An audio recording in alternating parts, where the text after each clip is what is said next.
Good afternoon and welcome to the Tellico Village Property Owners Association Board of Directors meeting Wednesday, September 16th. And we welcome those of you who have joined us in the room today and all of you who are joining us via live stream. Thanks to Tellico Village Broadcasting and our POA staff who have worked so hard to make that possible. You may notice that I am not Rick Blau. And I am Carla Johnson, Vice President of the board. And our President, Rick, has suffered a death in the family. And so he and his wife are in Michigan taking care of the arrangements for that. So we miss him today, and our thoughts are definitely with him and his wife's family. So with that, I would like to entertain a motion to approve the minutes of the September 2nd TVPOA board meeting as presented. I move. All right, do we have any discussion, any questions? All right, all in favor of approving the minutes? All right, passes 6-0. Thank you very much. And now I'll turn it over to Winston Blazer, who will give us an update regarding COVID-19 operations. Thank you, Carla. The report will be very brief. The COVID operations update is very little to report, given the guidelines are remaining the same for the month of September as they have been for August. The two items that I will bring up, the managers are reporting that COVID sanitation supplies, the quantities and the ability to get those is easing. They're finding it easier to get the protective equipment and so forth that we need during this time. And also they wanted me to remind the property owners, the board, that the departments and department managers are following the guidelines laid down by the governor's executive orders. They're following the CDC recommendations. And in many cases, they're going above and beyond to a degree on following the guidelines for safety purposes, given the demographics that we have here in Tellico Village. That creates a bit of frustration. People do not see, for example, the difference between their groups and other groups and the way things are treated and so forth. And I can see from a layman's eyes where that would maybe be perceived. But everything is being taken into consideration. Many things are not as obvious as they are to our management team, but it's being handled, and kudos to our managers for trying to get as much of our operation is up and running as possible.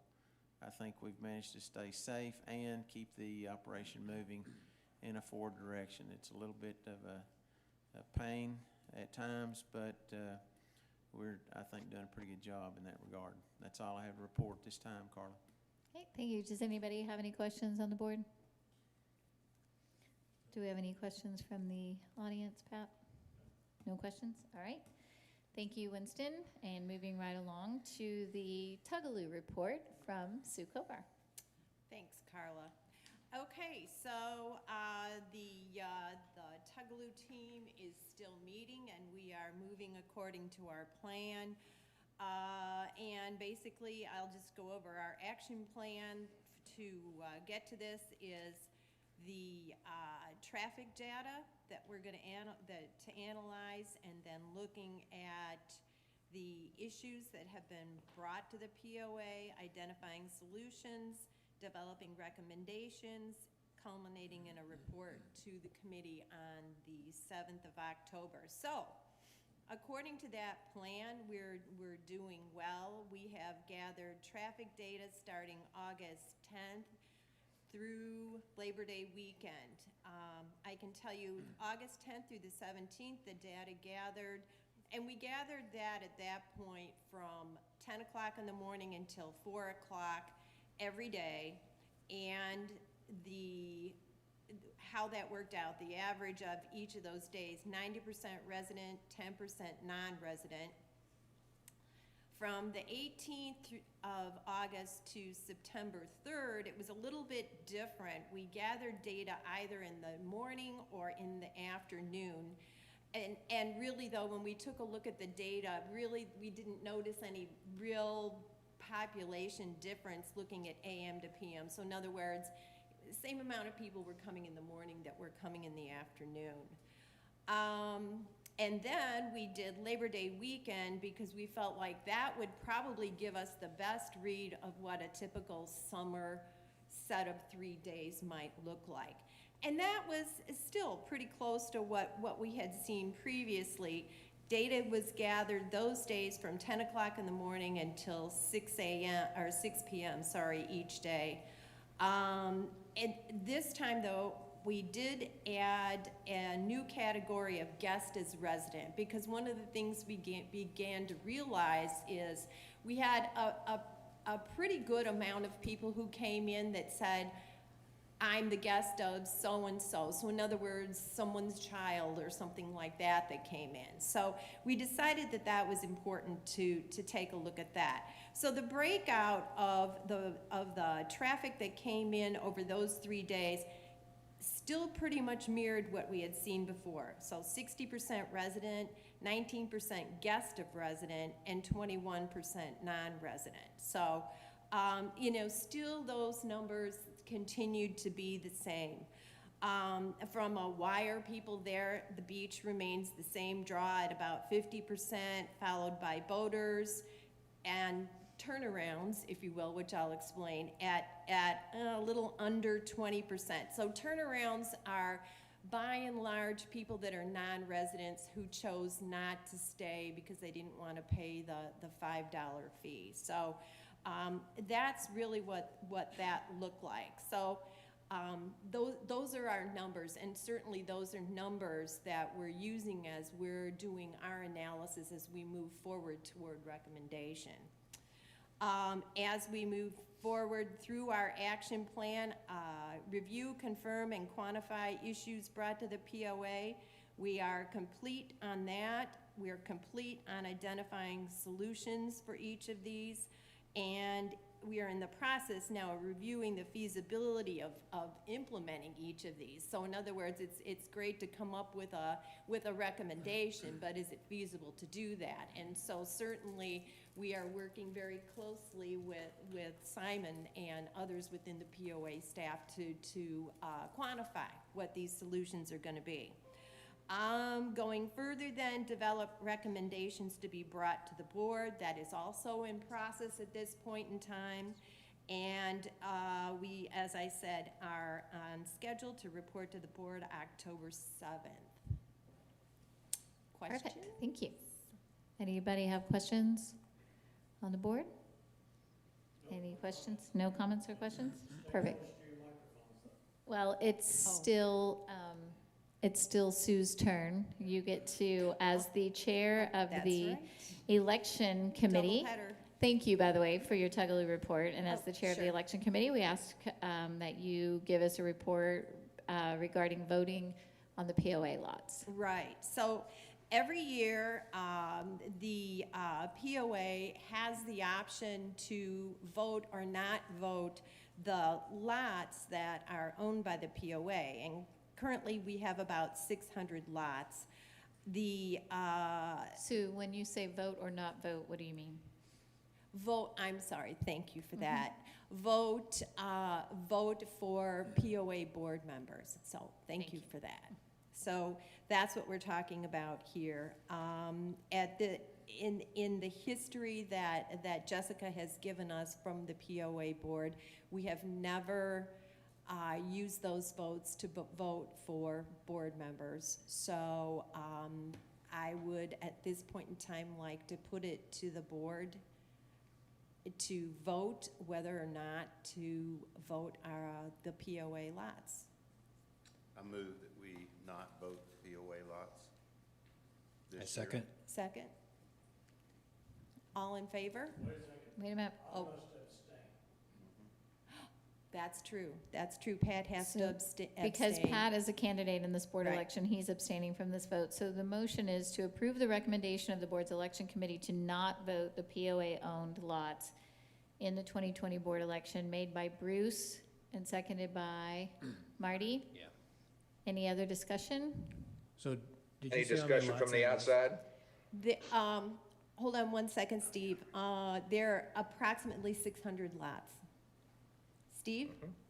He asked if there I was just want to make outside. sure, if we have no discussion, any questions from property owners? 1 second, 1 second. No, there weren't. No, we don't have any questions from property owners. So all in favor? All right, that passes 4-0. 5-0, sorry, Steve. And one abstention. And one Right. abstention. And one absent. And one absent. Shannon, you got all that? Well, that'd be 2 abstentions, really, right? Right. Well, no, Rick Well, is, but he's Well, absent. technically, he's not absent. here. Yeah, but he couldn't vote anyway. So, okay, perfect. So moving on, we now have the nominating committee, of which I'm the chair, but I have asked Marty Inkrot, who's also on the nominating committee, to give that report. So, we do have 3 people running for the 2 positions, and the nominating committee decided that that was sufficient, and that we would not, or we would decline to nominate any further candidates. Okay. Any questions about that? Steve? Carla, we probably should let the property owners know who the 3 candidates are. Do you have that on your list?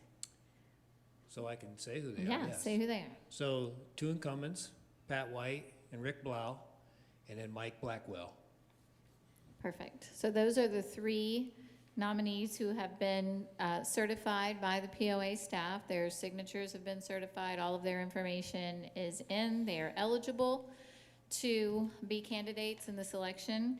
And go ahead, Bruce. Just to our election committee, just might want to give them the dates as to when they will probably start voting and all that.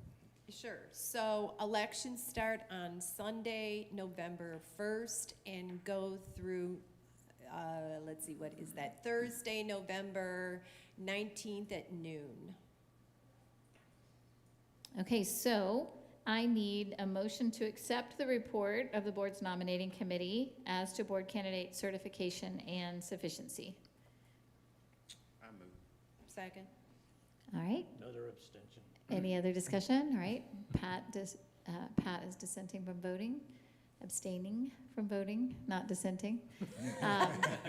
He can't do that. No, it's So, dissent all right. from other things. All in favor? Aye. All right.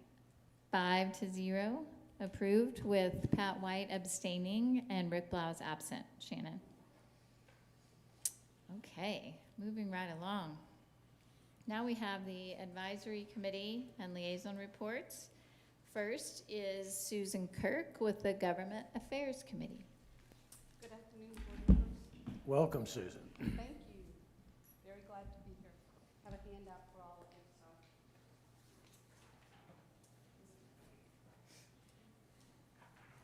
So that we're all on the same page. Literally. Some of these numbers we were compiling this latest last night to get them final Okay. and true, so. Thank you.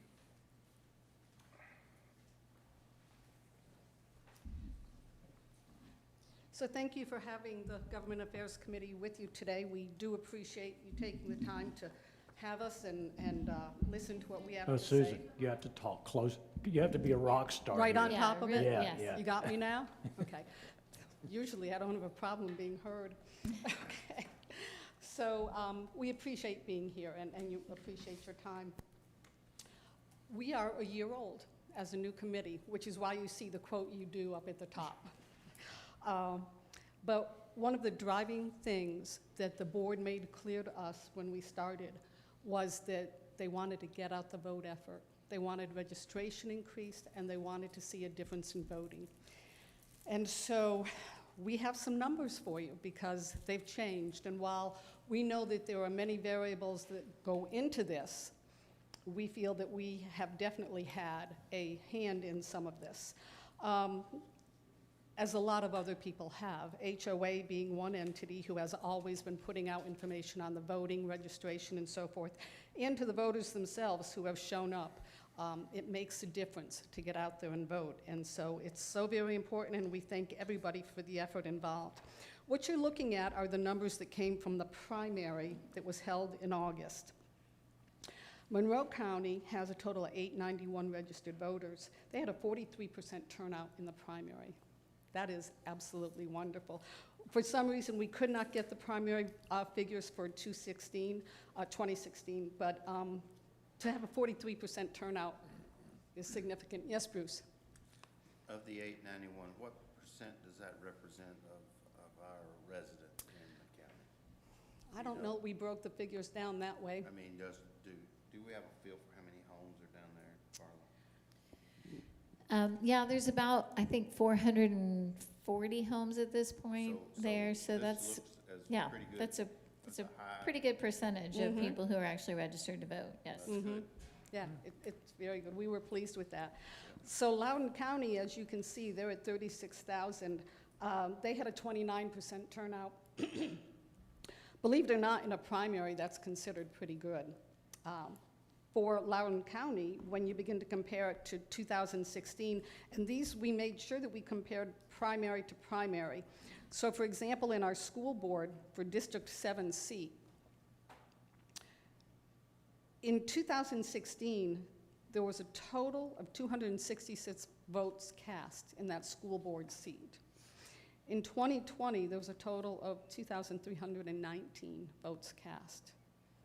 And the winner of that took 63% of that, 1,400 votes. That is significant. Okay, we've increased population in 4 years.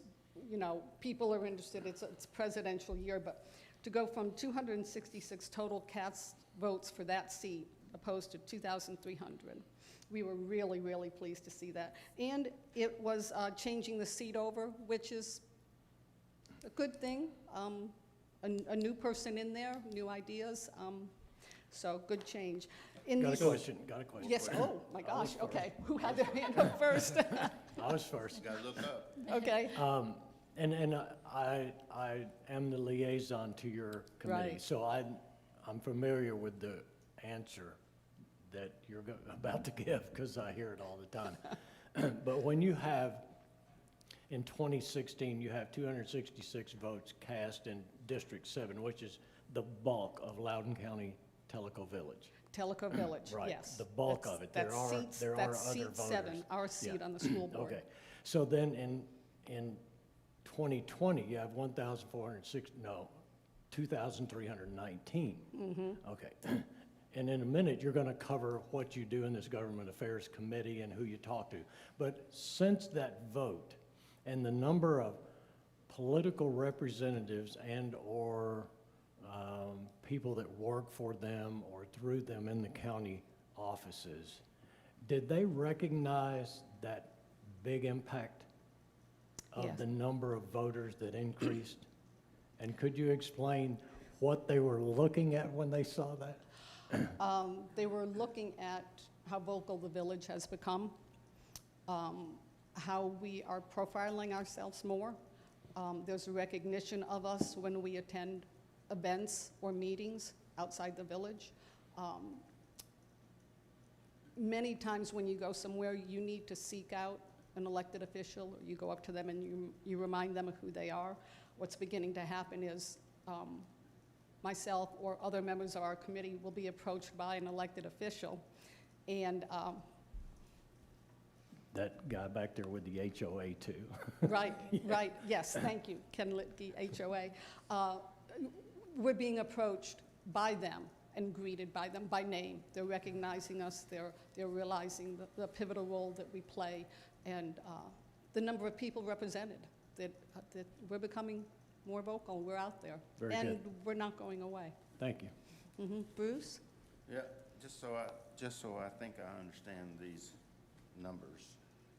When you say total votes 1,465, is that out of the village or out of the county? That was the village. Seat 7 is the village itself. Okay. That's the school board seat So how does village. 1,465 compare to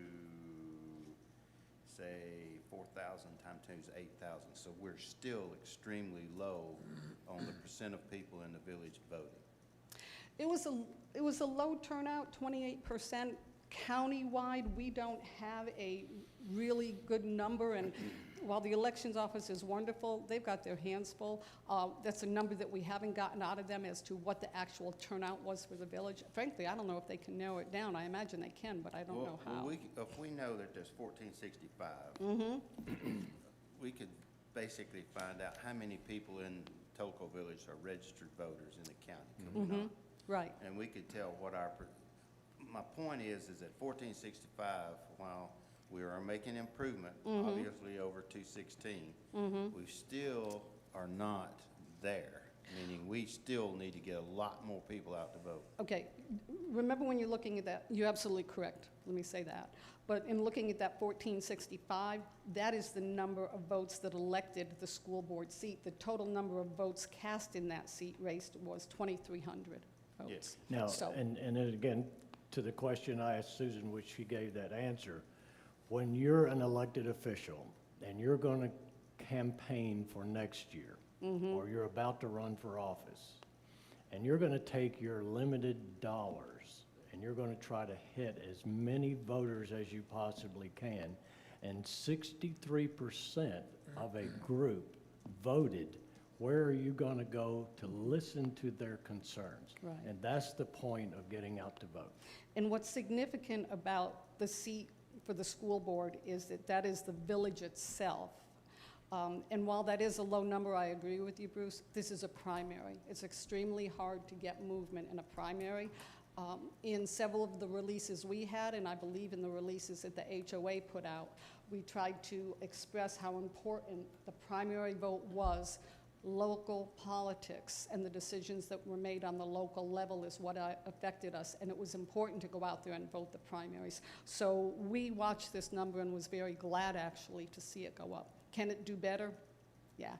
And in 2 years, we're going to be looking at these numbers to see, because in 2 years, you've got all the county commissioners and all the other people that didn't run this time. They're on the ballot in 2 years. So we'll be working with that number. Anyone else? Okay. In the Senate race, interestingly enough, there were a total of 10,652 votes cast in 2020. We did not have a number for 2016. It'll be interesting to see what happens on Election Day for a turnout. This was only the primary for the Senate race, but and that was all of Loudoun County. So in the District 2 race, which is interesting because you don't have a opponent in the District 2 race, in 2016 you had 1,600 votes, 1,655. This year you had a total turnout of 8,500. So again, significant movement in people realizing it's important. Now what's interesting about the District 2 race is with no opposition, people didn't need to vote for him. Really? I mean, he's on the ticket. Yes, But Pat? even without opposition, is it still important to vote? Oh, absolutely. Absolutely. And a couple of reasons for us is that shows that we're behind our Representative Lowell Russell. And if we cast those in big numbers, then that's increasing our amplitude of our voice. Absolutely. It's being And- paid attention. Yeah, and then if he has a rival in his next 2 years, then this is showing we're a big voting bloc for him. Right, absolutely. And it shows our appreciation of what he's done for us as well. District House 22, and I believe that's Kent Caffey. Again, you're looking at 1,200 votes from 2016 down to 2020 of 6,000 votes. And am I correct, Carla, Kent Caffey is your state representative, is that correct? Yes. So that's not reflecting your votes in there. We don't have the Monroe total in that, but that's the Loudoun part of Kent Caffey's district that's in there. Who is District 2, by the way? District 2 is state, It's Burchett. is the U.S. District 2 is Burchett. Burchett. Yes, yes. So, and District 32, and I'm trying to think of who that is, Again, 2016 to go from 400 votes to 2,000 votes. So we're watching the numbers. Pulling the information off of the website is rather interesting, and then we get detailed questions and bring it to the elections office, and she's been absolutely wonderful to work with. So what have we been doing in carrying out our duties according to the charter and according to the requests of the board? We're a liaison in several different areas. The visitors we've had, the people we've seen, almost unanimously, we have been very warmly greeted and responded to very highly. We had a invitation from Russell to go to Nashville, and he actually had us scheduled to be on the floor with him during session, which is really a hard thing to do and schedule in. That was canceled 5 days before we left due to COVID, but he had been really pleased that we would go. The only non-response we've gotten, our 2 Senate candidates have been non-responsive to a request to meet with us. And interestingly enough, a few school board candidates weren't interested in meeting with us either. One did, but the others did not. And so I thought that was rather interesting. But overall, whenever we speak with someone, invite them to come talk with us, it's very interesting. We get a response. They schedule in. They're very glad to plan with us. Our most recent visitor was with Representative Burchett. Next week, our committee meets, and we will actually have our property assessor there. And so we have a few loaded questions for him. For example, please explain the certified tax rate, because he has indicated that taxes will not go up because the certified tax rate keeps us revenue neutral. However, we are all going to be undergoing assessments. And the other question we have for him is, can you please explain to us the appeals process for when our taxes go up? Which is interesting, because if our tax rate can't go up, then why is there an appeals process for it? And so, and the appeals process is very timely. Once you get your notice, and if you feel that there's an issue, you need to appeal it. It's a very timely process. We want to understand that and get that information out to the village. And so we're going to be discussing all that with him next week. Yeah, and that was my point, is that when that comes up, no telling what's going to arrive in your mail. Exactly. So we would all, as residents of Tellico Village property owners, be very interested in what you find, so you can compile that, send it through Beth, the telegram, and we can then all Exactly. have a ready access when that notice comes. To That's one knowing- reason why we're meeting with them this Very- early, so that Very good, we thank can you. get that out. Upcoming, we have Mayor Buddy Bradshaw coming to meet with us, as well as Loudon Mayor Jeff Harris, and we'll be scheduling the Town of Benore Mayor Bob Lovingood. And that takes us right to the end of the year with our visitors. So it's going to be very interesting. Anytime we meet with someone, we think it's pretty clear cut that we have certain things we want to talk about with them. And it's very interesting, the other information they bring to the table, all which is relative to the village and strategically where we're going and what it might mean. So we've been out attending different meetings. We have someone who semi-regularly attends either school board meetings or county commission meetings. We had been attending TRDA meetings. That was getting noticed quite a bit. They weren't used to someone being in the room, much less sometimes putting their hand up to ask a question. We are going to the Committee 100 meetings when they have them. We've been to mayor's breakfasts, ribbon cuttings, grand openings, all to get out there, be seen, and represent the village interests, and just keep our ear to the ground. It's one of the ways we found out about the water park and the groundbreaking for the water park in Lenore City that they've got underway right now. So our ongoing projects, we're working on the Get Out the Vote letter, the mail drop, that will be going out probably within the next week. Candidate information will be coming out in the telegram in regard to Representative Russell, but we're also going to be having some information stemming from the interviews we had with Representative Burchett and who is the incumbent, and the candidate Renee Hoyos, some platform statements that they made during interview. While you can go to their website for information, certain statements were made during the interview with us, And so I finished speaking with both their offices today, clarifying that, yes, we are accurate in what we have, and so that can finally go to print, and we'll get it out so that voters can make up their own mind on the issues and what they think of the candidates when it comes to voting. Voter registration increases. We've worked heavily this year for that, and we're continuing to stay on that. One of our members is a very involved member of the VFW and veterans issues, and that's something that, when necessary, he'll bring to the board, as we have such a large number of veterans. Volunteer hours, I'll get to that in a minute. We have someone on the committee who has, now that we're almost up to full committee, we have someone who has taken on making sure that Government Affairs Committee has a notice in the Telegram on a regular basis. And so he's just taken that on, and he's been doing a fairly good job with it. That's Tom McChrystal. And then we also keep in mind what's going on with the county boards. There's many, many county boards, some state boards. When there are vacancies in those, and when anyone in the village might be interested or qualified for those, and then again, bring more area representation to what's going on. Our committee status, we have one vacancy, which we hope will be approved shortly. So, any questions on what we've got going, or who we've had come and visit us, or? You had said you were going to come back to volunteer hours? Yeah, turn your page. Okay. Turn your page. We've been working on this. This was harder to compile than you would think, because a lot of very worthwhile organizations are not tracking the number of volunteers they have or the number of hours they put into it. The groups listed have been responsive to us as far as what they have going.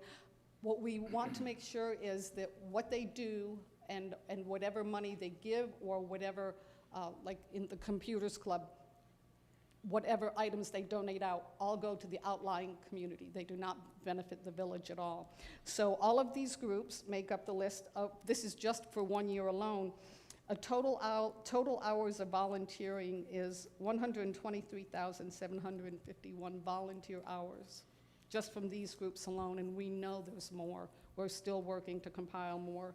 So this is our report number 1 as far as volunteer hours, but it gives us a start. The rate per hour for the state of Tennessee for the value of a volunteer hour is $23.50. So as you can see, our value to the outlying community is just under $3 million, 2.9. So. Well, if I could make a statement to you guys, because I know how hard you and John and the rest of the committee have been working to put this together, but what I'd really like to say is to the property owners that are watching this or listening to this or will hear through rumor, you have contributed 123,751 volunteer hours to this area that needed some type of assistance, help, a pat on the back or a push or a shove or whatever it was, to the tune of $2.9 million.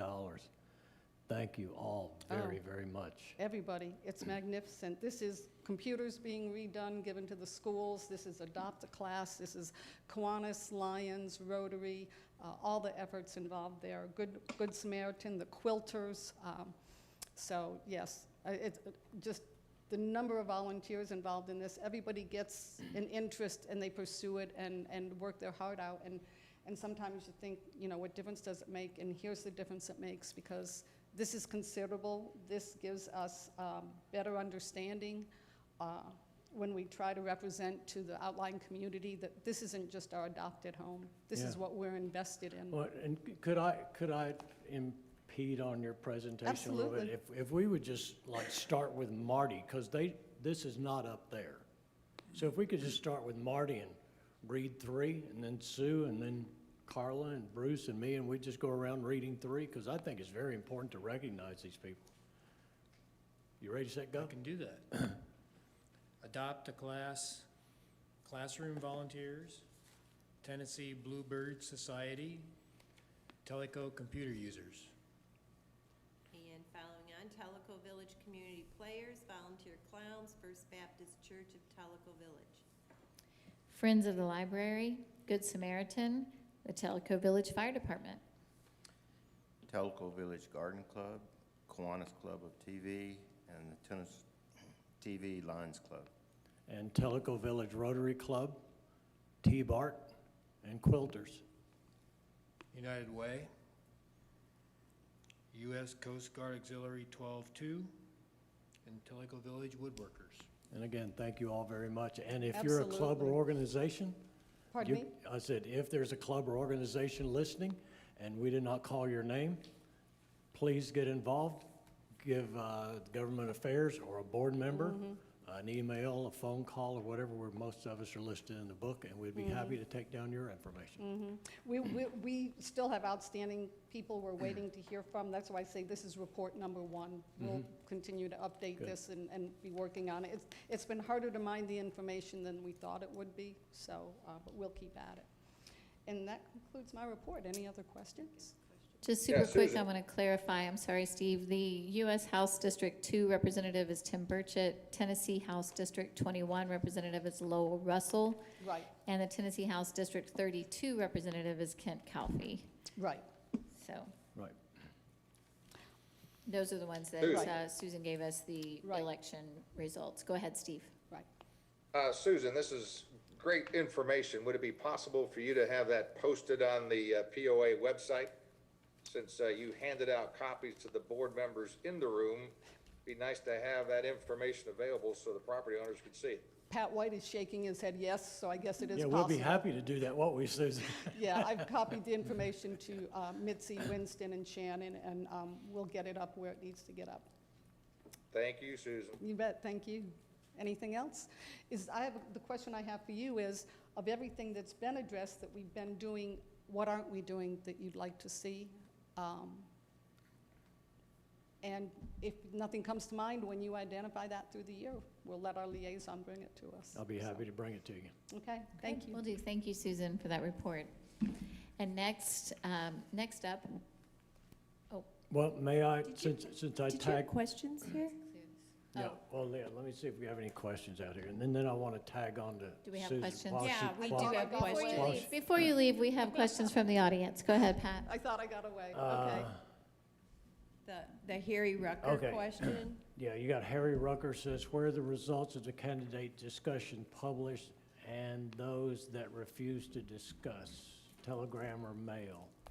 So, what, the question again, please? I'm sorry. Where are, so you said that you were discussing interviewing candidates. Yes, Where Harry Rucker wants to know where are the results published and those that refuse to discuss. So I'm assuming either, okay. Didn't want to be in The it. only Okay, ones, the only people who have not visited with us upon invitation No. were from school board members. no, he wants to That race is know, over. he wants to know, you talked, notes were taken, where is those notes? That is coming up. We just verified the information with each campaign to make sure we were correct Right, and didn't want to misstate for a candidate. We're not going to take that on and be sued. And so now that that's been approved by both campaigns, we're going to be coming out with that in the telegram. That is to be released. The committee will vote on the final edit of it next week when we have our meeting. So Right, once and- that's and- voted on the 22nd, it will be out in the telegram. and for the clarity, they will interview. They then, as a committee, compile their notes. They then compare the notes. And then they try really hard to be equitable of the topics discussion. So one's not talking about one thing, one's not talking about the other. We're Right. comparing the notes.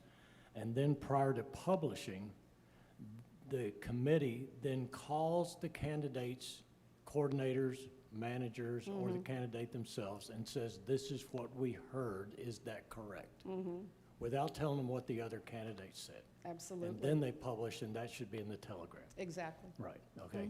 The other one was from Mark Pantley, are the minutes from the meetings with elected officials published? Well, that's it, yeah. Are they No, published? It was the same. It's essentially kind of the the same same question, yeah. Okay. Yeah. Okay. Okay, and then that's all the questions. Okay, thank you very much. Now, while she's still sitting there, can I tag on something? Sure, Because we had an it'll cost you. opening. Huh? It'll cost you. That's fine, I'll pay. I typically pay dearly for these, but I'll pay.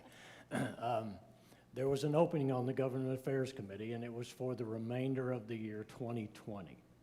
An application was received from Sharon Jones. Correct. He was interviewed by the committee. Yes. And Carla represented me because I had another appointment. And the committee voted to approve her along with Carla. And I need to make a motion to accept Sharon Jones as the new representative to the Government Affairs Committee for the remainder of this existing term, 2020. As I recall, we discussed this morning, and it was said that we did not need to call for a vote this afternoon. All we had to do was announce the result. Correct. So, yeah, so. He withdraws the motion. I withdraw the motion, and I make an announcement. Congratulations, Sharon, you're the newest member. Thank you, I will let her know. And I want to thank the board as well for making the appointment. This is the first time since the committee was created that we have a full committee. So it's been a challenging year. We're going to keep on going forward, and we'll have actually all our seats filled to do it. So thank you very much.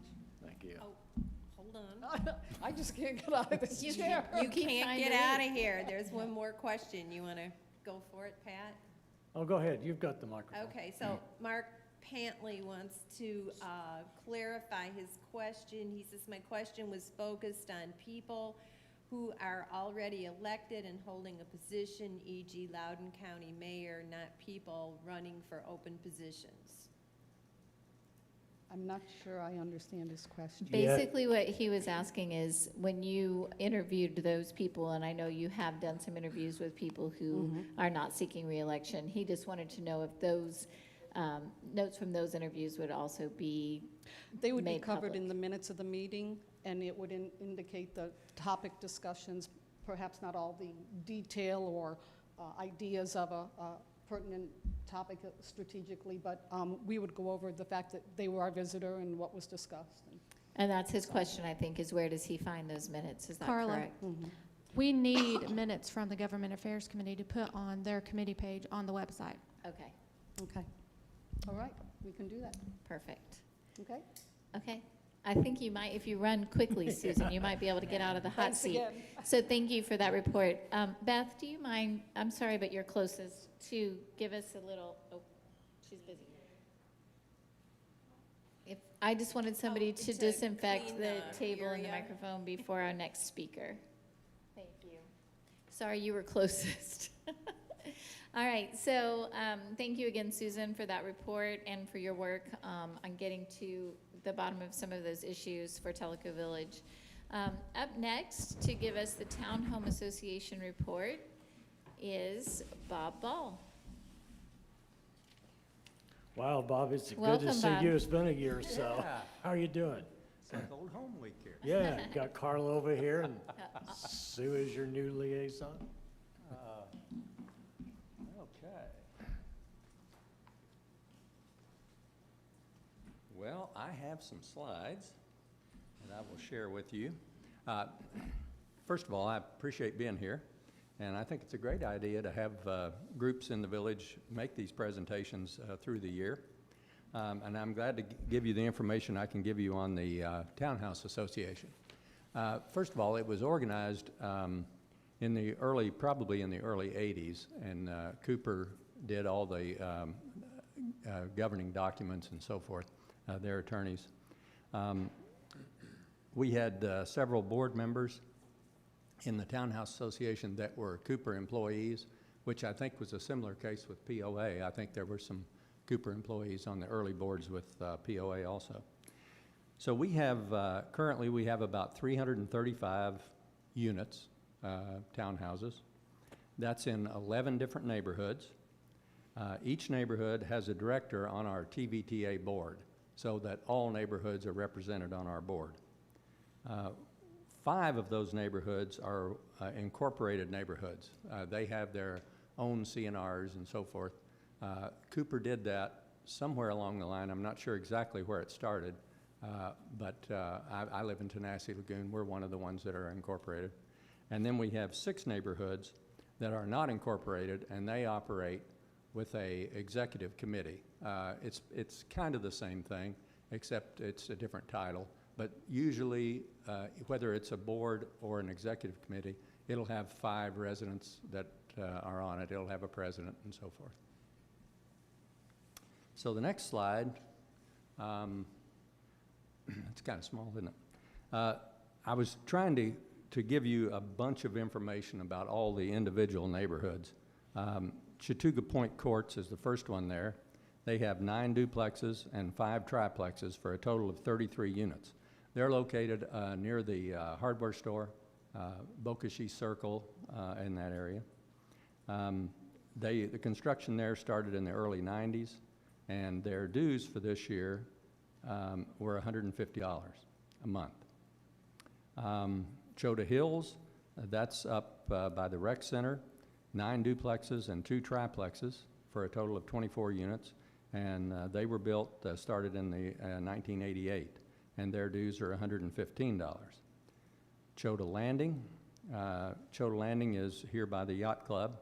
They have 19 duplex units for a total of 38 units, and they were started in 2007. Actually, one duplex just finished, is just finishing up as we speak. There's one half of it that still hadn't sold yet, and their dues are $140. Chota Shores has 1 single unit, 6 duplexes, and 1 triplex. They have 16 total units, and they were started in 1985, and their dues are $127. Kahiti Greens, Chota View, has 22 duplexes, 3 triplexes, and 2 quad units for a total of 61 units. That's the largest number of units in any of our townhouse neighborhoods. And that construction started in about 1989, and they have dues of $107. Kahiti Greens has 5 single units. We still have 10 lots over there that Cooper never developed that are designated for townhouse lots. And we're not sure what the future of those are. Those were constructed starting in 2005, and their dues are $150 a month. Sequoia Point, also here by the Yacht Club, has 21 single units, and I have on here 2008. I wasn't sure. I couldn't get a hold of my president, so I called Dan Cooper, and I said, Dan, when were those built? He said, I think about 2008. And then I finally got a resident, and they said it started about 2003. So Wow. I guess that's right. I'm not sure about that one. Their dues are $202 a month. The Shores, that's in Coyote, they have 40 single units, and they were started in 2000, and their dues are $130. Tenasseee Cove Villas, those are located, well, some of them are on the Tenasseee Golf Course, and they have 23 singles and 2 duplexes for a total of 27 units, built, started in 2001, and the last couple of those were just finished last year, and their dues are $138. Tenasseee Lagoon, that's where I live. It's in Tenasseee neighborhood. We have 1 single unit and 27 duplexes for a total of 55 units, and they were started about 1995, and our dues are $119. Tokwa Greens on the Tokwa Golf Course has 1 single and 7 duplexes for a total of 15 units, started around 1996 with dues of $137. Now, some of these have asterisks by them or numbers. The ones with the 1, those are the incorporated neighborhoods, the 5 I mentioned earlier, and each of those incorporated neighborhoods has their own townhouse association that's a sub-association of the Tellico Village Association. They have their own dues. They establish those. They do a budget for their local association as well as the townhouse budget. And so they have in addition to what you see over here for TVTA dues, they also have a dues structure for folks that live in those neighborhoods. The neighborhoods with the 2, there's a couple of those. Those have some costs, primarily mowing and chemicals and that kind of thing for lawns, that is on property that they don't own. It's not townhouse property. So they have what we call cross charges. The residents, based on how much of that area is in their yard, they reimburse the Townhouse Association for those. and then we go ahead and have them mowed and so forth. Our board is right here. I won't go through all the names. I will jump down to the bottom. We do have 3 people that attend all of our board meetings that are not board members. One of them is Sue Allen. She's with Associate of Tennessee, who does our administrative functions. Danny Smith is our contracts coordinator. And then Sue English Kovar, of course, is our POA board representative. And it's good to have 3 of you in here. A few alumni from our group. By the way, that has been very helpful to us, and we appreciate the time that you all take, because I know how busy you are, and sometimes our meetings get a little long. Just a few other items of interest. All TVTA neighborhoods originally paid the same dues. And then about 2008, we had a lot of complaints in the old days because some neighborhoods were bigger than others, they had more expenses than others, and yet everybody's dues were the same. So it was not a happy camp. And so in 2008, they decided to go to what we call tiered assessments. And basically what that did, that put every neighborhood on their own as far as figuring out what their budget needed to be. And it would only cover their expenses. So it made a fair way to run the organization. So they now pay only for the services that they use. We also encourage all the neighborhoods to maintain a reserve of about 15% of their assessment dues, their annual assessments. For unusual expenses, they have a pump go out on the irrigation system or a controller, or a wall falls down, a retaining wall or something. So we do ask them to keep a reserve, and we do watch that. The TVTA manages the neighborhood reserves. We have a boat dock reserve. We also have a TVTA general reserve in addition to the neighborhood reserves. And we have a 40-slip boat dock at Chattooga Point up by the hardware store. There are common docks in a couple other neighborhoods, including mine at Tenasseee Lagoon, but those are still owned by Cooper, and we pay our lease payments directly to Cooper. Administrative functions, we do employ Associate of Tennessee, I mentioned before, and they do administrative contract services for us, including our financials. They are an international company, and they say they're the largest one of their kind in the U.S.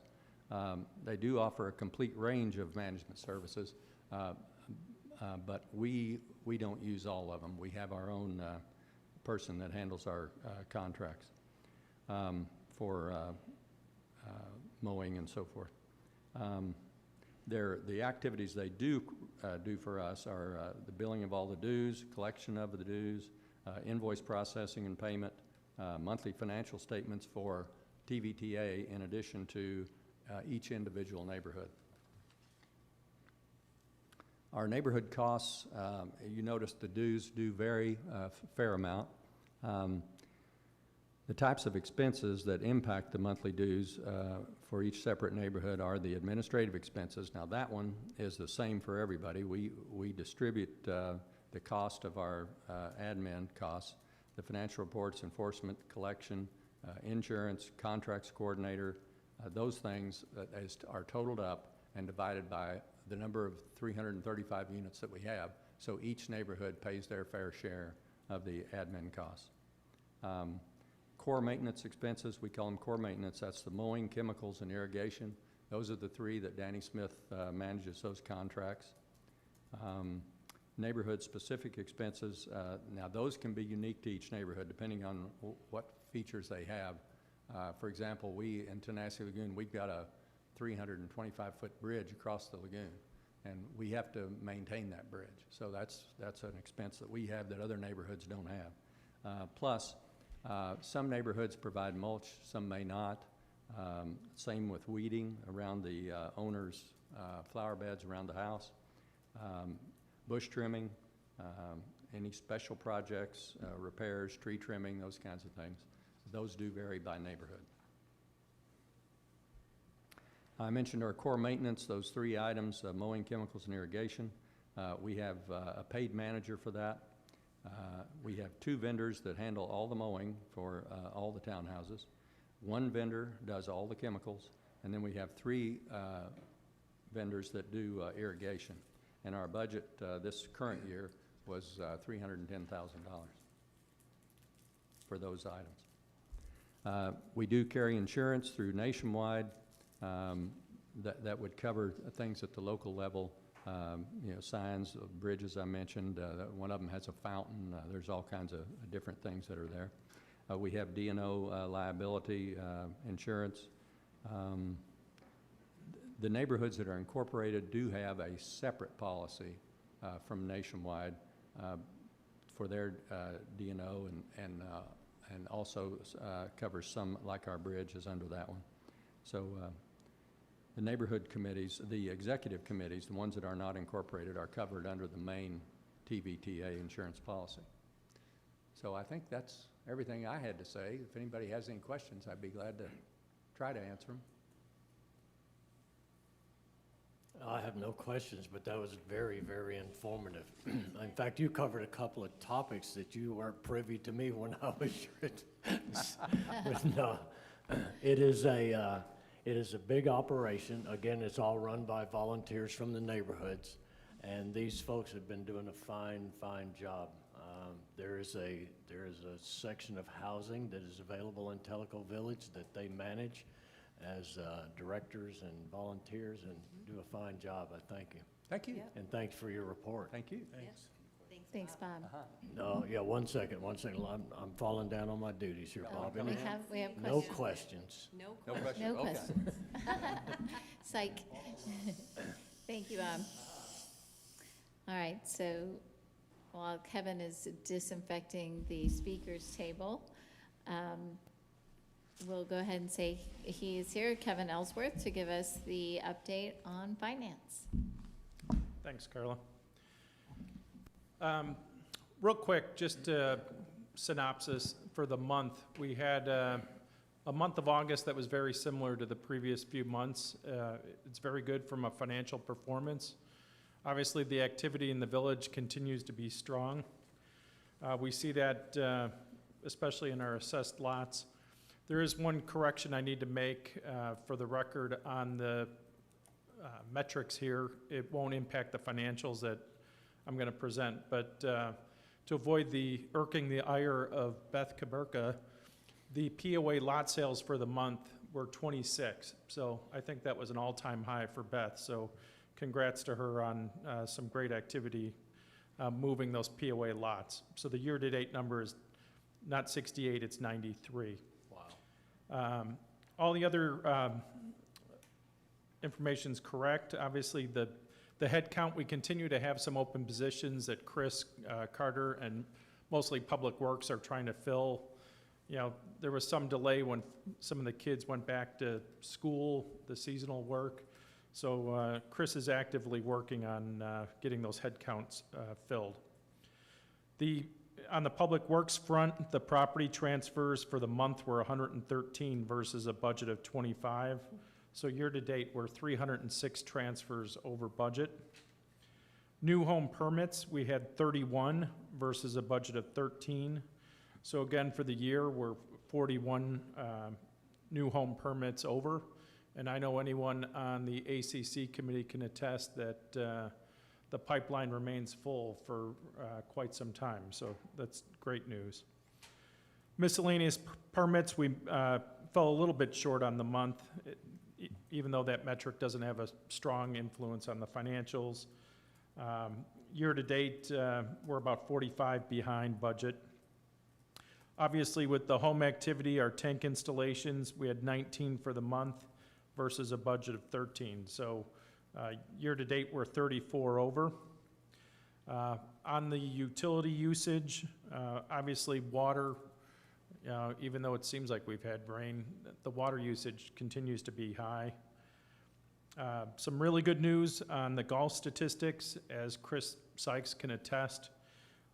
They are knocking it out of the park on all 3 courses. So for the month, they're almost 3,000 rounds over. And year-to-date, they're 13,700 rounds over. And what's really outstanding is the daily and prepaid rounds are 3,000, call it 700 rounds over. Annuals continue to get their money's worth out of that program. And the guest rounds are almost 1,600 over. Most of it's at Kahidi as typical, but still guest rounds are up at all 3 courses. On the docks, we're basically full up on the docks. I know at the time that I pulled this together, there was 1 boat slip available on the H dock, and that's probably gone by now. On the RV, our leased percentage went up a little bit. We're fully leased on all 180 unsecured lots. Out of the 115 secured lots, we've got some work to do, and I think the program that Mitzi and Clayton are working on with regrading and kind of making those secured lots a little bit more accessible. Right now, we're at about a 56% leased percentage, and that should go up in the future.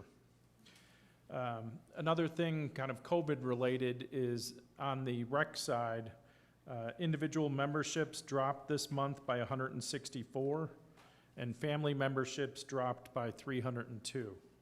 So even though the year-to-date variance is not that strong, you'll see when we get to kind of the trend, there's continues to be a precipitous drop in membership on the rec side. Simon and I are busy working on the 2021 budget assumptions, and what's driving some of this is really a delay of membership renewals until they kind of figure out what's happening with the coronavirus. So, we're hoping we'll get some rebound back for 2021, but we're at probably the lowest level in the last 5 years. So you'll see these metrics kind of coming through in the financials. Overall, from a revenue perspective, we finished up year to date at little over $15.3 million versus a budget of 14.7. So we're 550,000 favorable. And on the expense side, we're at 14,124,000. Again, favorable, a little over $1.1 million to the budget of 15,246,000. And I'll get into the expense detail a little bit later, but the folks are busy working on kind of getting caught up on key projects and supplies through the year. HA5 is completely done and washed through our P&L, both from an actual and a budget perspective. So year to date, we're just under $1.7 million favorable to budget. Next slide, please. So on the revenue side, we're basically spot on with the assessments as you'd expect with the paying lots. Our late fees are unfavorable, but we'll pick that up in bad debt expense. Golf, you'll see pure golf revenue is up 201,000. So an 11% variance there, driven by the strong rounds. And year over year, that's about a 15% improvement of where we were at this time last year with golf. So the virus has certainly helped keep those courses busy. Golf merchandise, the boys continue to have another good month in the pro shop with apparel and hard goods. We are only 19,000 behind budget, so they're quickly making up ground. They're currently at 176,000 year to date. And when I get into the expense side, you'll see a little bit of a margin squeeze with the cost of service related to the golf merchandise. And that's really driven by their hard goods have a little bit lower margin than straight apparel. On the rec side, 205,000 negative variance on the rec revenue is really driven by the memberships. We had 2 months or 150,000. That was a known suspension of memberships. The remainder is just from the following months where we've seen the decline. On the water and sewer, we're 280,000 favorable, and most of that is volume driven, and I'll get into a rate volume a little bit later. and 76,000 of that is driven by higher warranty work through the village, which is a one-for-one offset, as I've also got that as an explanation on the cost of service side with expense. Installed tanks, that's all volume-driven favorability. Dock and RV, we've got about 17,000 negative variance from RVs, a little bit 9,000 negative on docks from earlier in the year when we had some vacancies, and 11,000 favorability for gas docks that we're more than making up, I think, as people are boating more. ACC permits, that's all driven by volume. We had 41 permits favorable to budget. Food service, the Cohesians continue to support the restaurant, and thank you for that. And that is doing well. I'll get into the yacht club subsidy in a little bit. And then other revenue, to round it out, is really driven by a few things. 59,000 is the unbudgeted donation for the Kahiti portico. We had 61,000 for administrative service fees, which is driven by that metric of 506 permits versus 200. And then interest income rounds it out for 21,000 related to higher balances that we're maintaining in not only operating cash, but all of our reserves. And I know the question usually comes up from a balance sheet perspective, and I don't want to steal Parker's thunder at all, but we're at about 6.7 in total cash, 2.9 million in operating cash, and then the remainder in reserves. So our cash continues to be strong this time of year. Next slide, please. Getting into the expense side, on the maintenance front, the month of August, we had about 68,000 that was budgeted for some wet well coating. And I know Chad is busy working with Jeff and folks to get some bids in for that. That'll probably be in the next month or so that's more of a timing issue. We do have some previously budgeted yacht club renovations, and for that, Mitzi and Andy and Jeff are and Beth are trying to scope out exactly the details of that renovation and the timing where it makes sense for not taking away that amenity too much. We've got about 50,000 that's kind of on hold right now for the Chota road repair, depending on Kevin's conversations there. Salary and benefits, that's pretty much all driven by open head count. And I talked about bad debts. Legal and professional, we're a little bit worse than budget for legal and professional. And through the end of July, we've spent about an extra 21,000 for the wellness center roof legal issue. I didn't manually pull the month of August yet, but that number will continue to climb as long as that drags out. Operating supplies, that favorability is mostly timing of small items throughout all the departments. The yacht club management fee, a good month with AWE. We had a $5,000 credit with the subsidy this month. So, Andy was pretty pleased with how that is coming along. Water and sewer, that 85,000 negative variance. I mentioned the 76,000 of higher warranty cost. That makes up the majority of that. And then the offset to that is, volume-related variance offset by a little rate. The tank installation cost of service, that's pretty much all volume. The miss on taxes, license, and insurance, we've got a little bit higher insurance coming through our actuals with the recent renewal that Parker kind of walked you through back in April. A little bit higher D&O and some of the coverages that you all approved.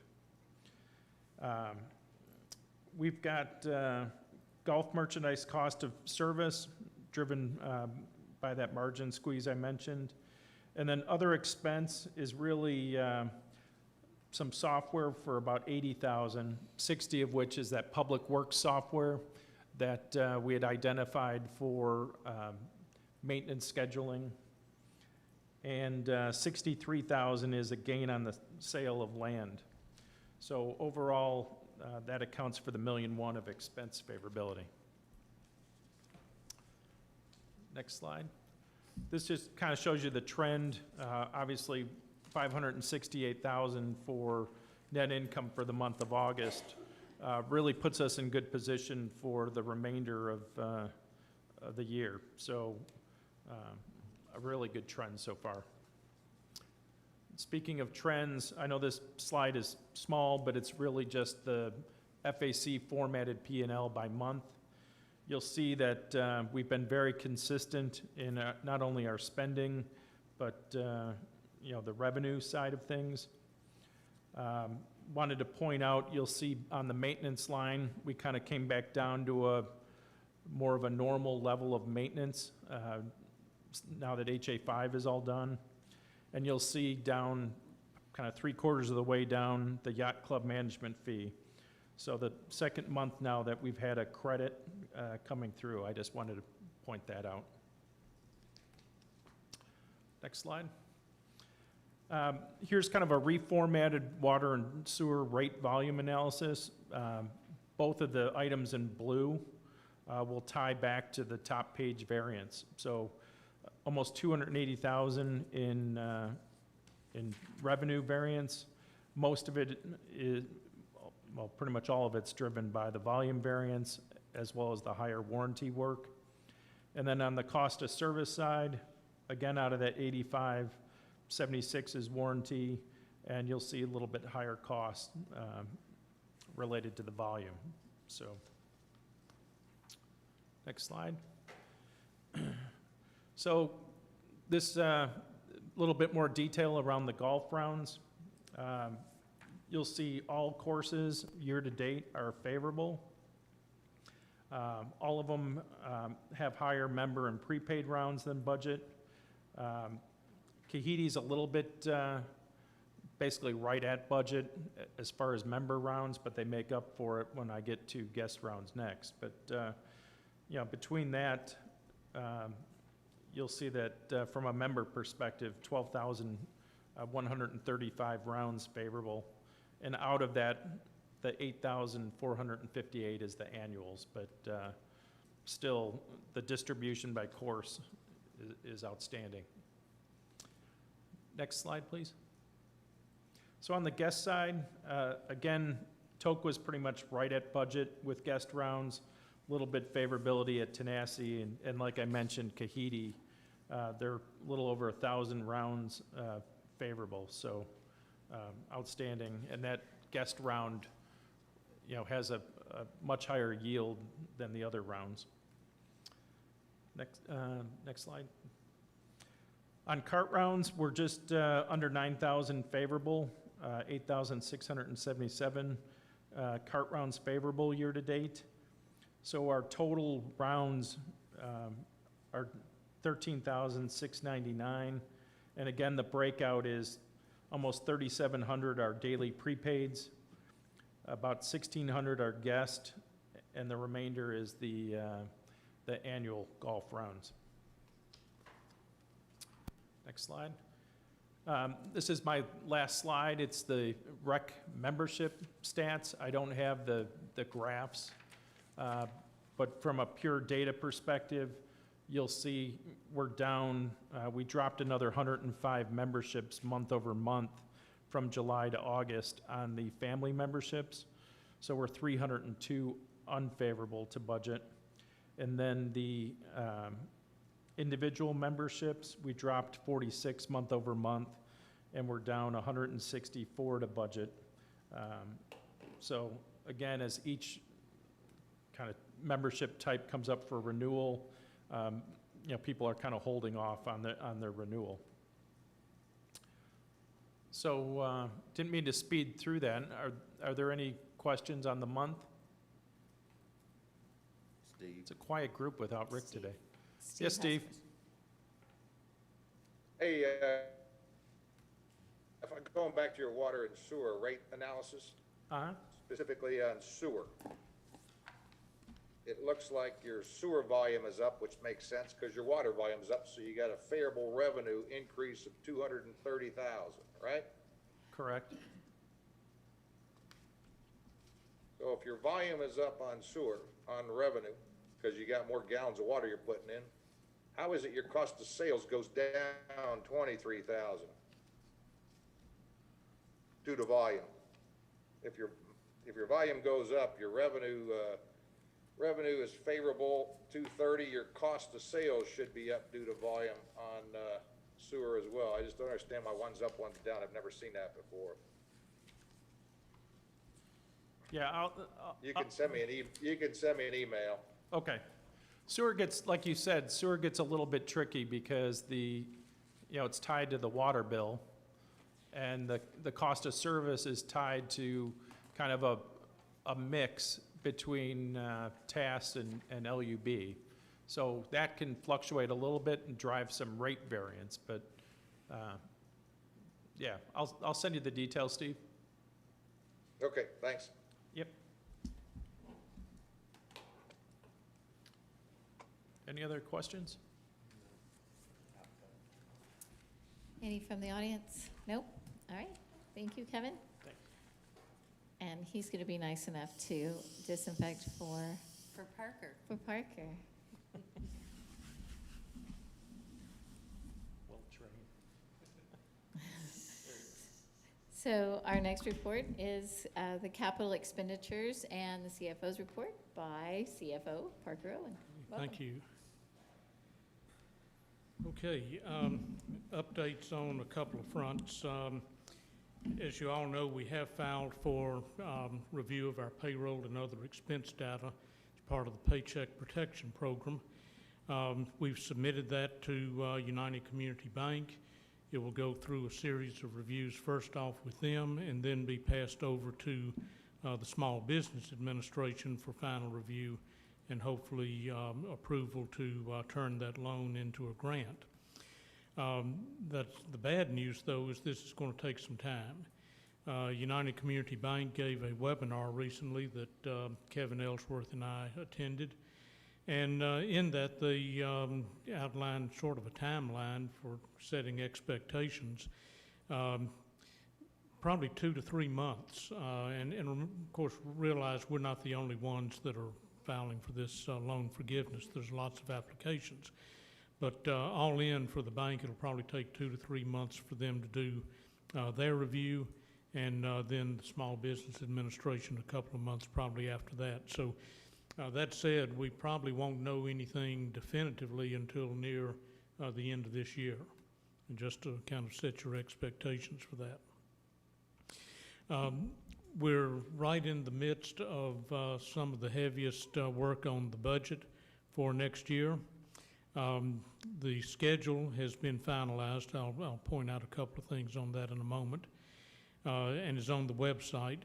The target date for our first internal review with department and division heads was yesterday, the 15th.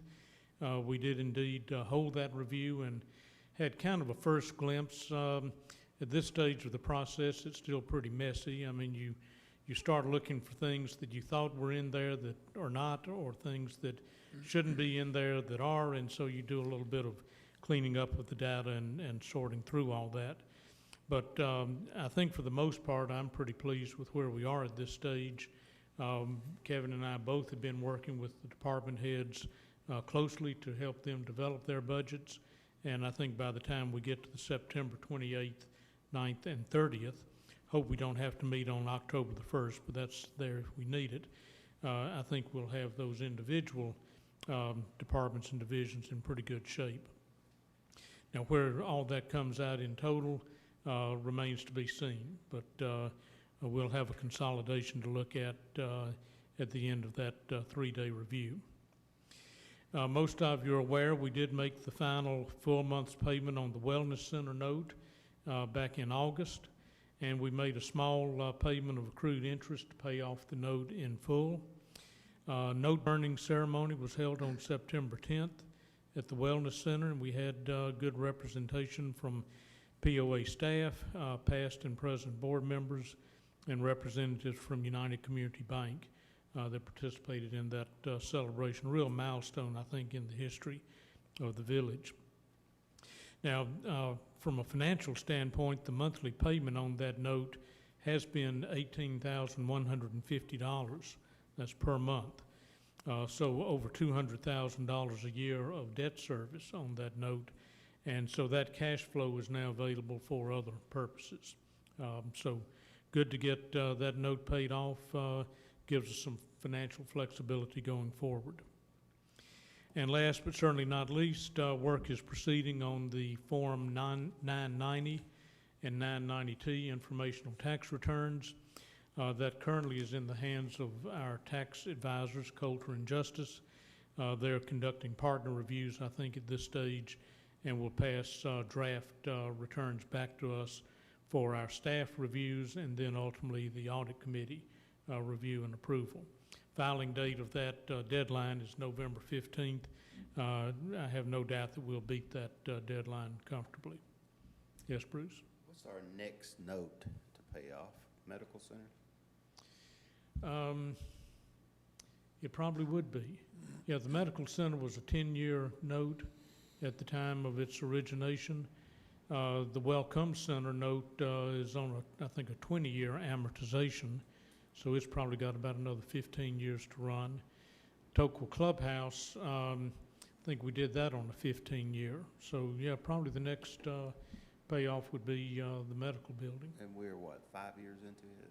Roughly, yes. And the beauty of that, of course, is the lease pays the note plus some maintenance, taxes, and insurance, and a little bit to boot. Okay, questions on this portion? Steve? Yeah, yes, Steve. Parker, just to be clear on the payoff of the Wellness Center note, while it's true that you now have $18,000 a month that's not going out for that loan payment, that was already built into your 10-year financial plan. It's not a windfall. That cash was already accounted for in that plan. And part of the justification for the $1.2 million loan for the clubhouse restaurant was the fact that we knew we were going to pay this thing off this year. That's correct, and we recognize in this case not only the Wellness Center note and its debt service, but at the time we took out the $1.2 million note on the Toquil Clubhouse, we knew that while there would be a few months overlap between the payoff of one and the commencement of principal and interest payments on the other, we did know that our debt service actually is going down with the payoff of the Wellness Center note. Okay, moving on then. We've got several capital projects. Oh, well, first, the budget calendar. You're going to see this calendar just about every presentation from here to the end of the year. So I've already mentioned the target date for the first draft operating budget and internal review with the managers took place yesterday. The next major milestones are the Finance Committee reviews, September 28th, 9th, and 30th. October the 1st is only if needed. I hope we don't need it. I think we can get through all that in the first 3 days. And then the board will get its shot at review of the operating budget and other inputs on October the 7th. So just to keep you up to date as to where we are on that calendar, and we're actively working toward, we will meet all of those deadlines and target dates. Okay, several capital projects that I'm presenting for information. They do not require Finance Committee or Board approval in that they were budgeted and are within the CEO's approval authority. The first of those is replacement of the CEO's Buick Enclave company vehicle. We had $37,740 budgeted. The request amount was just shy of $36,000, so came in almost $2,000 under budget. Paid out of unrestricted operating cash. The Buick Enclave went 240,000 miles, but started to develop some mechanical problems, including a transmission that went out, and the replacement cost on that transmission is about $4,500. We got 3 bids for the replacement vehicle. 2 of them were for GMC Acadias and a Honda Pilot Elite. The low bid or low quote on that was from Rice GMC, a 2017 Acadia, and that is indeed the vehicle that we purchased. So no further board action needed on this one, but be happy to answer questions if you like. I asked Winston just this morning how he liked his new ride, and he said it was doing really well. So I've had 3 GMC SUVs myself, and they are good, solid, dependable, long-term vehicles. So we still have the other one in possession, we're gonna do, take it to sale? Is that what we're gonna do? Or is it gone already? I don't know the answer to that. Do we I trade it think in, we or- were going to try to sell it, but Sell it. is Jeff on? We didn't trade it? 300.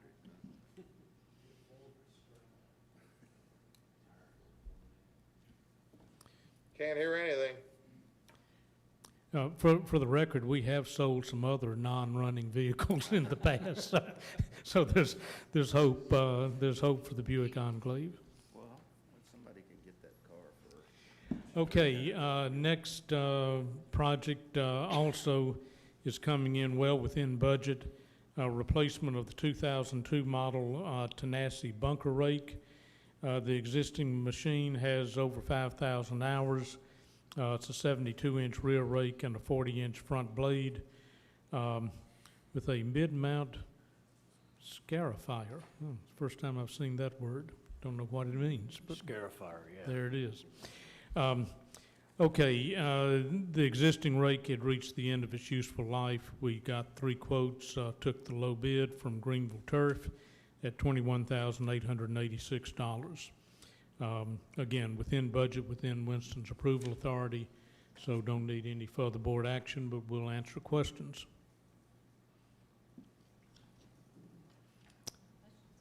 Okay, rolling right along then.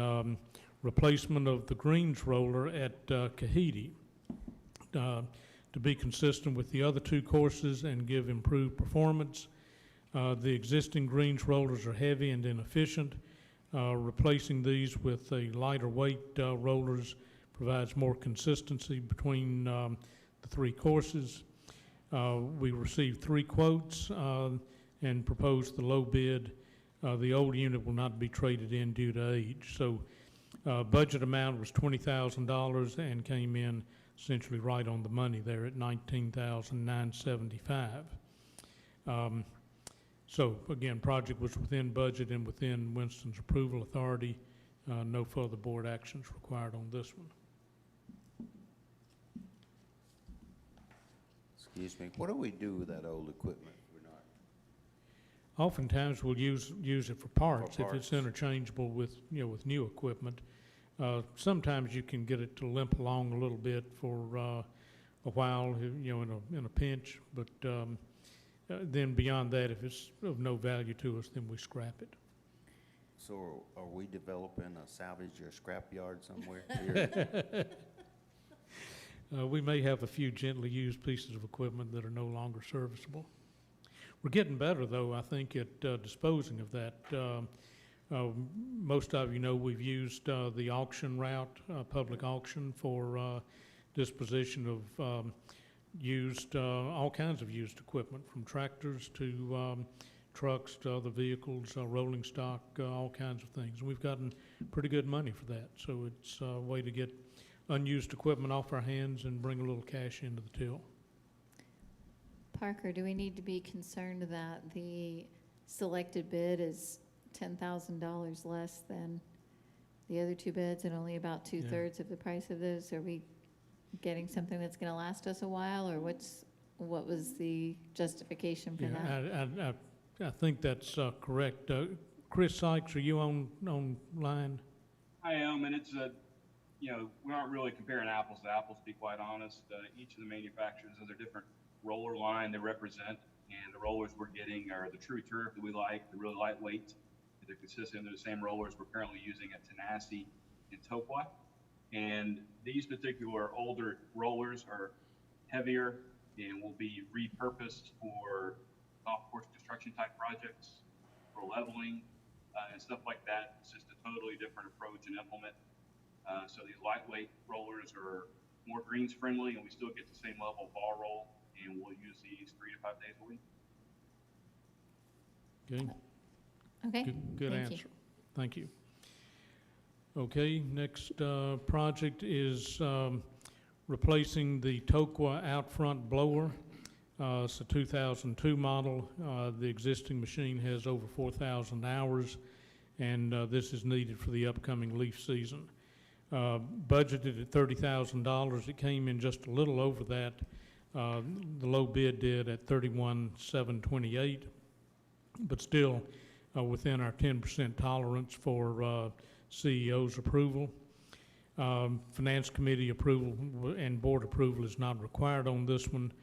The existing blowers reached end of life, and the 3 quotes received, we did recommend and take the low bid. The old unit will not be traded in due to its age. So again, within budget, within the CEO's approval authority, happy to answer any questions if there are any. Okay, hearing none, we'll move on to a maintenance funding request. Okay, so you get to vote on this one. We've had a long run of things that didn't require board action, but this one does. So this is a maintenance funding request to perform patchwork on Tenassie Drive and to mill and pave work on Tomatley Drive. The budget amount is $69,100, and the request is for that same amount. Finance committee approved that last Friday, the 11th. We conducted a sealed bid opening in my office with Clayton Taylor and Kevin Ellsworth in attendance.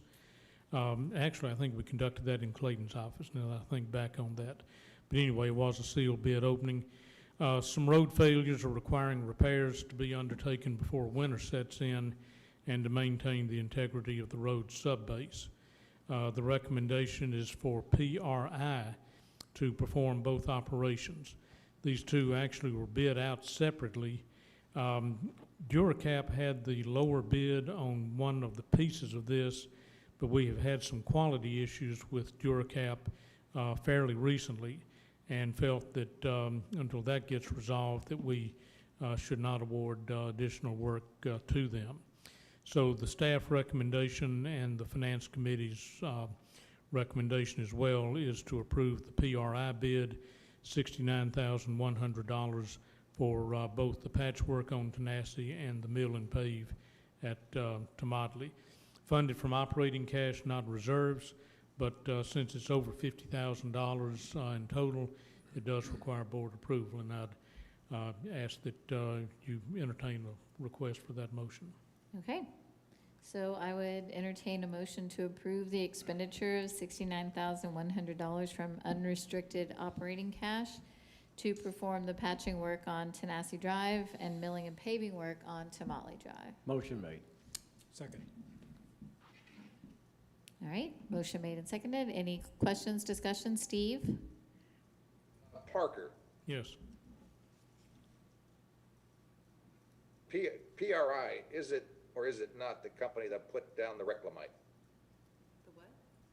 The Reclamite. Reclamite. Is it the company that puts down the I don't know Reclamite? the answer to that. Clayton, are you online, or Jeff?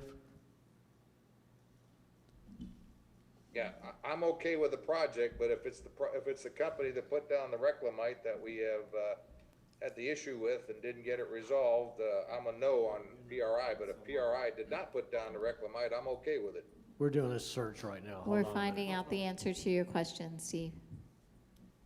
No, it's not PRI, that was Pavement Technologies, Steve. Did you hear that? Okay, thank you, I did. Okay, perfect. Okay, good deal. Thank you. Okay, any other questions or discussion? All right, all in favor? All right, motion carries 6-0. Thank you, Parker. Okay, thank you. Let's move on then to the capital summary, I think is next. The projects, capital projects. You did. We're going to replace out Parker's microphone really quickly. Pull it hard. Here. I'll just, thank you. I was afraid I'd break it if I pulled on it too hard. Okay, thank you for swapping the mic out, Beth. Capital plan summary through today's board meeting. The capital projects approved today, the 4 down at the bottom, are additions to this summary. Those are the projects you just saw and approved. Both individually and collectively, they're coming in very close to budget. So overall, not a huge change to the overall variance year to date. We've had a couple of projects that were completed and capitalized, so I've now got some actual cost data populating that 4th column, and a little bit more favorability on the actual versus authorized number, totaling $9,774 down at the bottom. To this point, we've approved 37% of the capital plan, and we're 11% over budget for projects approved to date. But if you exclude the private funding Kahidi Community Center patio heating project, then we're only 5% over budget. And most of that is accounted for in unbudgeted projects. You can see those in the 3rd column in red as you go up the page there. So overall, some pluses and minuses, but that's where we are in terms of the capital plan. And finally, well, it's not final, it's the final slide. I've got Steve has a question. What? Oh, okay, sorry. Steve? Parker, did I Yes. read something about a Kahidi exhaust fan emergency project? Just got that today, just signed it today. It is in the process of being signed and approved. It's just under $10,000. I think it was $9,000 and change. And yes, that is in the works, but it is not, it's not past staff approvals yet, but it will very soon. And that is an unbudgeted project, right? Yes. So does that require board approval since it's unbudgeted? Well, as an emergency project, I think by our purchasing policy, Winston can approve emergency purchases, but we would run that back by the board, probably to ratify it. I don't know what else we could do with that. It's Okay, I think you need to take a essential look that at it be because replaced. Just because it's emergency doesn't mean that Winston can approve, a $50,000 project, I don't think. Well, this isn't But it's 50,000, it's 9,000 and change. Right. Is there a threshold on that? I'd need to look back at the policy. I don't know right off the top. Okay. Okay, cash flow check. Next slide. Oh, there we go. Okay. So, through August operations, net income, we're strongly favorable, $1,671,000. Kevin Ellsworth has already covered all the details on what contributes to that variance.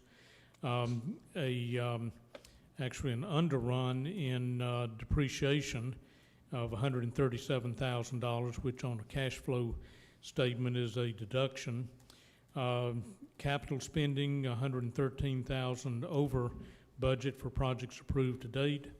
So on net cash flow, this is excluding changes in working capital, about $1.4 million favorable variance, and that would net out to a little over a $1 million projected favorable net cash flow.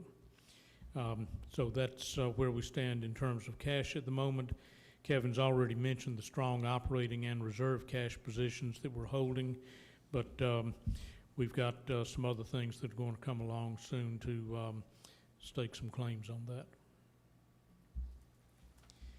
Okay, that's the end of my slides. Now, there is one more project, and in addition to the exhaust hood at Kahidi, this is a much bigger one, and it's one we want to make you aware of. We're not seeking board approval today, but just kind of get you prepared to expect to see this back here probably by the next board meeting.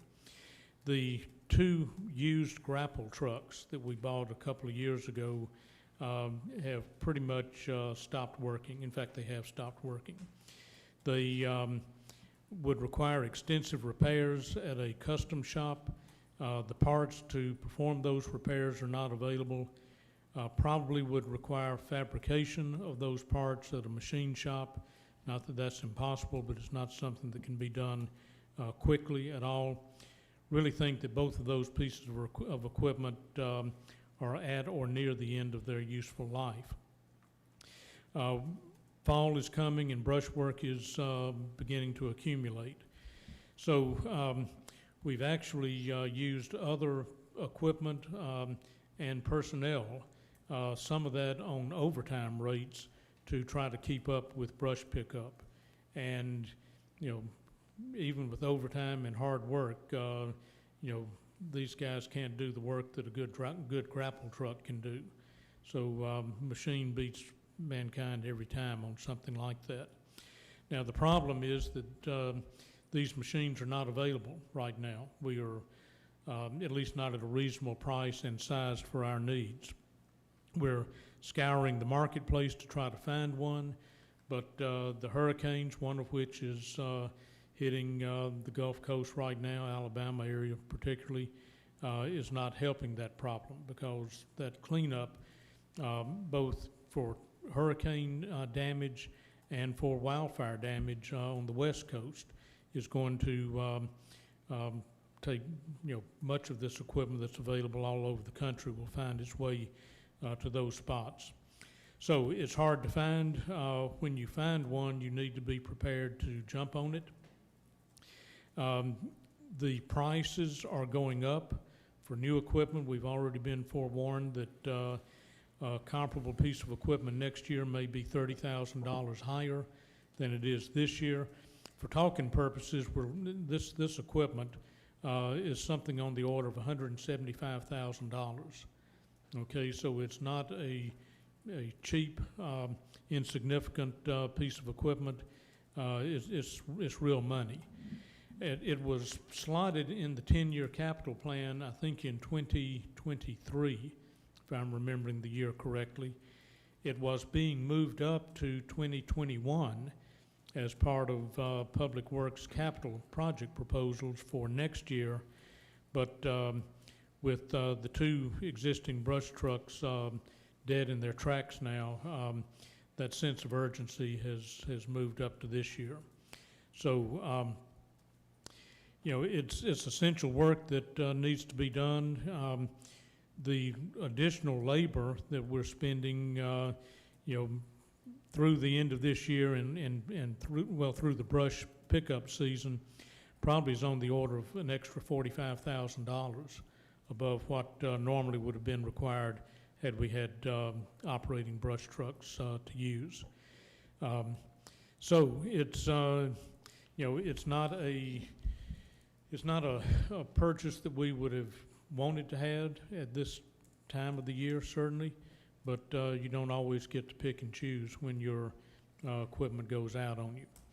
I think Public Works has done the best they can with what they have to work with, both in terms of equipment and personnel, but it's very uneconomical what they're doing, and the people that are being used for that work are being pulled off of other jobs, other things that Public Works normally would be doing this time of year with that labor. So it's inefficient use of labor and equipment as well. We don't have all the details as to what we would bring to you in the way of a proposal. So I don't have, that 175,000, that's kind of a best guesstimate at this stage, but we don't have a piece of equipment identified, and we might not even when we bring this back to you. It may have to be approved on a contingency basis, contingent upon identifying the right type, the right size, the right price, the right location piece of equipment so that we could jump on it when the opportunity presents. Clayton has been in touch with equipment dealers. He's recounted a couple of calls that he's gotten where a dealer calls him and says, I've got one, it's this size, it's this type, it's this price. Gets that call in the morning, gets a call back in the afternoon saying it's gone, it's been sold. So that's the sort of thing that we're up against, and not a very good buying position to be in, but that's where we are. Question. Questions? You Yes. started off the presentation, you said, how many? 2? We had 2. We're Had 2. proposing 1. Okay, and then they were bought, this one was bought how many years ago? The 2 were bought, I think it was a couple of years ago, when we brought the bulk of this brush pickup back in-house. I remember, Okay, I think it was a I couple thought you said 2 years ago. of years ago. And Someone then- can correct me if I'm and then off how base much- on that. I think I recall we bought them used, We did indeed. and how much did we pay for them? Oh, I'd have to look back. It was less than 100 for both of them. I don't recall the exact number though.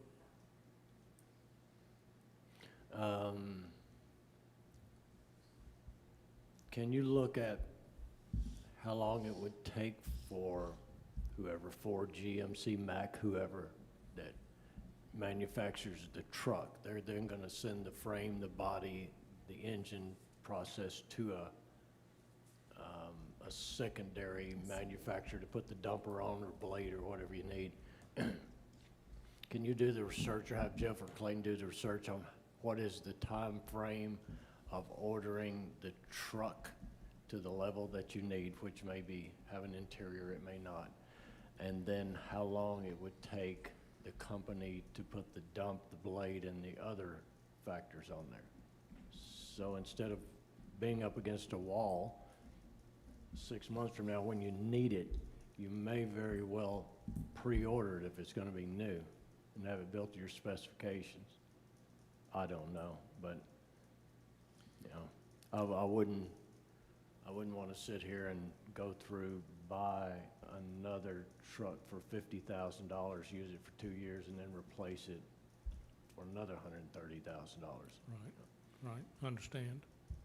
And I have asked some of those same questions. For instance, even if we buy the new truck, is there an economic route toward taking the 2 that we have, maybe taking the best pieces and parts from both, buying new or fabricating those where we need to or can, and getting a backup truck that would be serviceable for a reasonable amount of money? Don't know the answer to that. I understand forest fires and floods and all that, and I wish all those people the best, but there's also this COVID-19 thing going on. I wish those people the best too, but some of those businesses are going belly up, and I'd sure like to know if there's a guy sitting out there with a dump truck he needs cash money for right now that would be willing to part with it. Sure. There's an active market for equipment of this type, so we're scouring that and looking where we can reasonably find it. I think there was a question from Ken when we get to him. Yeah, in the meantime, would you contract it out to a third party so that we resolve this so the overtime's not being incurred? It's not just up to free. Can't All hear. right, Steve can't hear him. Ken Lickey is asking, in the meantime, is there a benefit to contracting out to a third party to take care of it, which was going to be my question as well, and to say the $45,000 in extra labor that we're pulling off of other projects that are not being done, are we pushing that expense down the road as well? So have we looked at that possibility? I don't know. And we don't have anybody on, we don't have Jeff or Clayton on. Yeah, we certainly will ask right those now to questions answer those and get answers for questions. you about the time we Winston's there. bring this back. Who's here? Winston, He is here. Do you know the answer to that, Winston? Well, the reason that we're pushing this forward is because currently we're hemorrhaging money, because instead of one person running a truck, we have 4, 5, 6 people working late into the evenings. We're using equipment that's not suited for this or not built for this, so we're putting wear and tear on those projects. The additional personnel is being pulled off of projects that need attention to stay up with this. The reason we converted 3 years ago was because of numerous complaints about delays in pickup of their brush and people want to get it off their streets. And we will look at leasing or have someone contract to do that. But if you recall, that process was a $330,000 a year effort 3 years ago. So the fact, you add all those facts up, and the part is it's going to be in the 21 budget. Now, the board can simply deny this, and we'll deal with it. That's fine. But you're going to put it in the budget. The board, more than likely, deeming this, an essential service they want to continue, will approve it. So you're going to turn around and spend this money, and knowing Jeff, he will bring it to the board in December to spend the money and buy the truck in January. So we're talking 120 days delay while we hemorrhage, I don't know, 30, 40, 50,000 a month. I mean, till the end of the year with this operation as it is. My question wasn't instead of that. My question was in the meantime, like while we can't find this equipment, as opposed to working our equipment and people to death and, pulling them off of other jobs and spending money on that. Is there any benefit to, or is there even any possibility of contracting to have that done until we can find and procure the equipment that we need? I didn't want you to think my question was instead of doing that, it was in the meantime. Yeah, I understand, and I'd say the answer to that will be one of the components that we look at in this financial analysis of this project Parker's talking about. I don't know the answer today, but we could check with some services to see if, we could. If they would even do a 90 or 120 day. Maybe they contract. assist us or some, hybrid therefore. Does that answer your question, Ken? Okay. You may recall that the reason why we brought that in-house is the contractor that we had wanted to terminate the contract because, right. And as a matter of fact, they did terminate that type of work. That's why they sold us their equipment at an extremely good bargain at the time, it looked like. So it's not easy to find companies that do this kind of work. If you look around, the ones that are clearing lots and all that stuff, they use bulldozers, and we can't have those running up and down our road. But there's just not a lot of them that do it efficiently with a grapple truck like we had, like what the former company was doing with us. They just got completely out of that and sold their equipment. So. And that may be what Jeff and Clayton ultimately tell us, but I just wanted to see if that had been considered as a possibility. Yeah. We'll revisit that certainly, but don't know the answer today. Okay, any other Okay, yeah, questions? not really asking for any vote or decision, but just a forewarning that it's coming back to you fairly soon. Okay, and I just have a follow-up question on Steve's question about the emergency funding for the ventilation fan at Kahiti. Not talking about that today, any of that is not delaying that, right? I just want to make sure that even if you want to do something that has to do with ratification, nothing is going to delay that happening, right? Yeah, I mean, I just saw that this morning, signed off on it, left it with Jeff Gagley for signatures. It'll go to Winston next, and we'll look back at the purchasing policy. If we need to get a board ratification, we'll send it out for an email vote. Do it electronically, okay. Great. I just didn't want Parker. that to postpone. Go ahead, Steve. When you come back with your proposal on the grappling trucks, Yes. if you could supply the original documentation from 2 years ago and the justification that was given to the board for approval to buy, so we can do a little post-mortem on what was said versus what actually occurred 2 years later. Okay. I'm sure we can find that. Okay. Any other questions or comments based on Parker's report? Parker, is that the end of your report? That's all she wrote. All right.